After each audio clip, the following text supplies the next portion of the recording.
굉장히 생존을 위협합니다. 저한테 할 말을 옆에 있는 비서한테 말해요. 너 잡혔어! 이렇게 손 잡히는 게 아니라 좀 민감해질 수밖에 없는 피디님, 이거는 익명을 꼭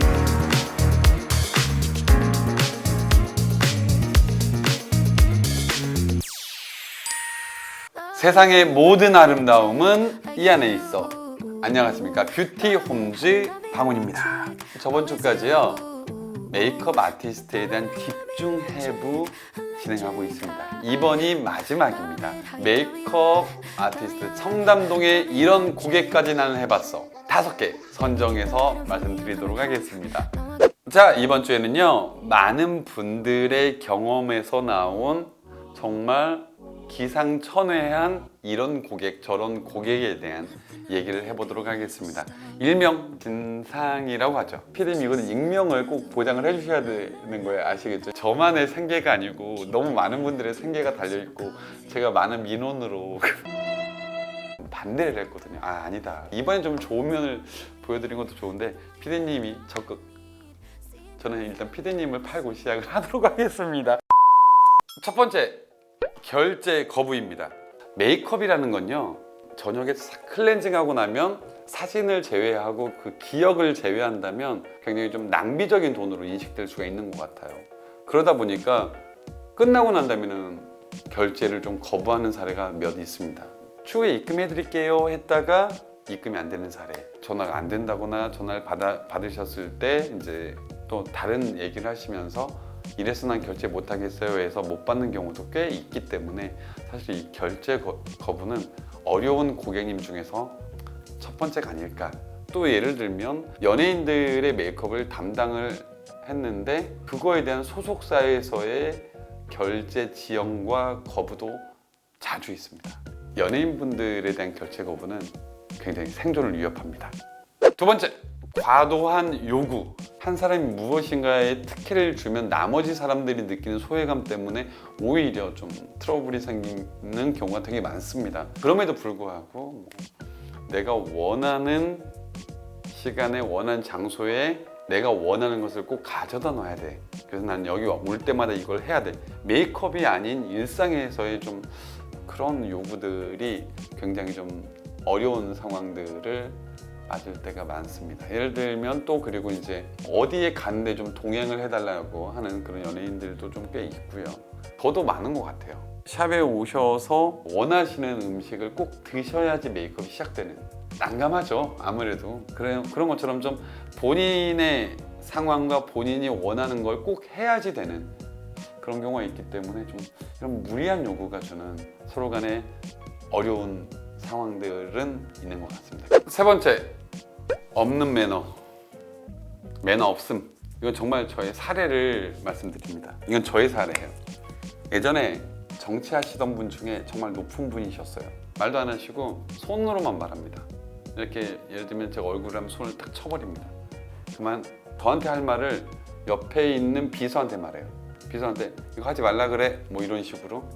뭐 하라 그래? 하면 제가 바로 옆에 있는데, 그러니까 한마디로 메이크업하고 있는 나라는 사람이 맞대응해서 의견을 표현할 가치가 없는 레벨로 느끼시나, 뭐 이런 생각이 들었고, 그분은 되게 그 TV 안에서는 굉장히 국민을 되게 생각하는 그런 캐릭터인데 제가 봤을 때는 정말 사람을 대하는 에티켓이 너무 없었던 분이셨어요. 매너가 좋은 분들이 있는가 하면 비매너, 사람을 무시하는 행동. 사실 이게 메이크업 아티스트라는 직업이 친절해야 되는 직업이다 보니까 이분들이 좀 하대한다라는 느낌을 드는 경우들이 꽤 있어요. 지금은 없는데 정말로 이제 시작하는 그런 단계의 분들에게는 좀 그런 게 있습니다. 자, 그리고 네 번째, 시간관념. 저도 어디에 가면 늦을 때가 좀 있습니다. 하지만 저희가 스케줄대로 움직여야 되고 우리가 도미노 현상처럼 한 분이 늦어지면 그 다음 고객에게 바로 여파가 갑니다. 고객님이 1시간 정도를 늦게 오셔서 나가는 시간을 맞춰야 되잖아요. 그러다 보면 다른 사람 모든 인력이 다 여기에만 집중이 돼야 되는 상황이 생기고 이분이 늦어짐으로써 그 다음 고객까지 못하는 그런 여러 가지 상황들이 생깁니다. 이런 경우가 있어요. 연예인 중에 이렇게 오면 샴푸하면서 메이크업을 받는데요. 그게 무슨 뜻이냐면 보통 샴푸하고 머리 말리고 메이크업을 시작해야 되는데 너무 늦게 항상 오니까 샴푸하면서 베이스를 깐대요. 거의 나가기 15분 전에 온대요. 그래서 별명이 10분 전이래요. 항상 10분 전에만 온다고. 나가기 10분 전. 그러니까 이게 스태프들이 너무 힘든 거예요. 그게 짧은 시간 안에 다 이루어져야 되는 토털 뷰티 케어 서비스를 단 10분 안에 끝내야 되는 그런 일들이 생기죠. 어려운 고객님들 중에 한 분입니다. 다섯 번째는 도벽. 도벽이라고 하기엔 조금 너무 센 단어인 것 같고요. 그냥 메이크업을 받고 하다 보면 나에게 없는 제품들을 볼 수 있고 이건 나에게 너무 잘 맞았냐고 흡족한 제품이 생길 수 있는데 그걸 그렇게 좀 가져가시는 분들이 왕왕 있습니다. 이게 뭐 이렇게 가다가 너 잡혔어! 이렇게 손 잡히는 게 아니라 뭘 내가 발랐던 립이라든지 내가 했던 아이섀도우 팔레트라든지 그렇지 않으면 뭐 좀 유명 브랜드의 베이스 제품이라든지 이런 것들 같은 경우에는 그냥 이제 가져가시는 경우들이 생각보다 더 있습니다.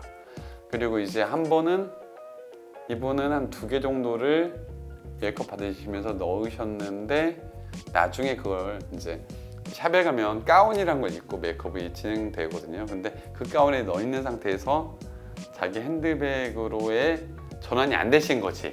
그래서 사물함에 두고 가신 거죠. 뭐 물론 남의 거를 가져가는 게 나쁘다고 볼 수는 있는데 정말 그냥 이게 너무 신기하니까 그렇게 하실 수 있는 것 같아요. 근데 이게 사실 쌓이는 사람 입장에서는 굉장히 내가 손때 묻고 애정 어린 제품이 없어진다는 거에서는 좀 민감해질 수밖에 없는 사안이기도 합니다. 그래서 좀 어려운 고객님 유형 중에서 5번째를 선정을 하게 되었습니다. 정말 많은 분들을 상대하는 게 메이크업 아티스트의 직업이기 때문에 그냥 단지 이런 유형의 고객들도 있다라는 거를 저희 컨텐츠에서 말씀을 드리는 거고 이 직업을 시작하고 싶어하는 꿈나무들에게 가벼운 워닝을 던지는 겁니다. 이런 정도는 감수하고 시작을 하셔라. 많은 아티스트들이 더 발굴되길 바라기는 하지만 많은 사람들이 헛된 발걸음을 안 했으면 좋겠어요. 이 3주간의 이 시리즈는 마무리를 하고요. 다음 주부터는 뷰티 홈즈로서 뷰티 홈즈가 열심히 여러분들이 궁금해하는 뷰티를 찾아오도록 하겠습니다. 괜찮으셨나요? 다음 주에 더 재밌는 주제로 찾아뵙겠습니다. 그럼 안녕.